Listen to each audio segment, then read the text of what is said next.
Mga kawakap, isang mapagpalang araw po sa inyong lahat. Sa araw pong ito na maulan, sana po ay ligtas po kayo sa inyong mga kalagayan.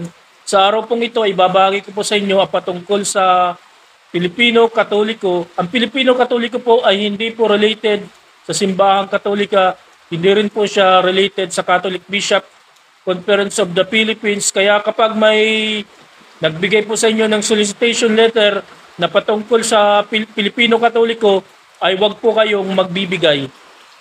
Filipino Katoliko not connected with Roman Catholic Church, Sorsogon Bishop.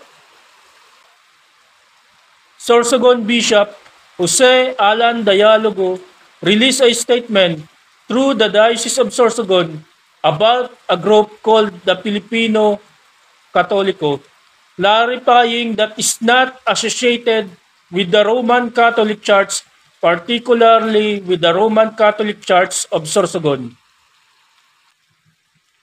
In a Facebook post of the Catholic Bishop Conference of the Philippines, CBCP, on Sunday, February 11, Dialogo said in an official statement that the group has been doing solicitation activities in the province of Albay, city of Sorsogon, and possibly in the province of Sorsogon.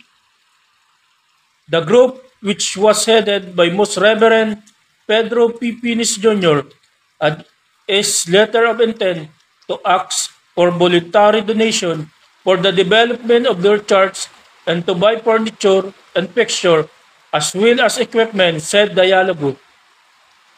I would like to inform our people of God here in the Diocese of Sorsogon that this representative of Filipino Katoliko under Most Reverend Pinis Jr. are in no way connected with the Roman Catholic Church, nor therefore are there any way connected with the Roman Catholic Diocese of Sorsogon, he said. As you entertain them, if you would weigh with our prudence the authenticity and veracity of their plight, so that each one of us will act accordingly as Christianly and full of charity as may be, he added. Mga kawakap,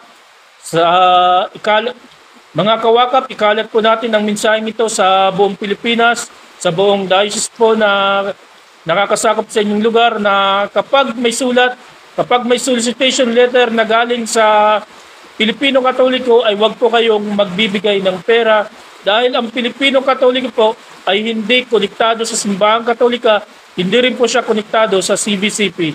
I love you with the love of the Lord. God bless you. Mama Mary loves you. Amen. Salamat po.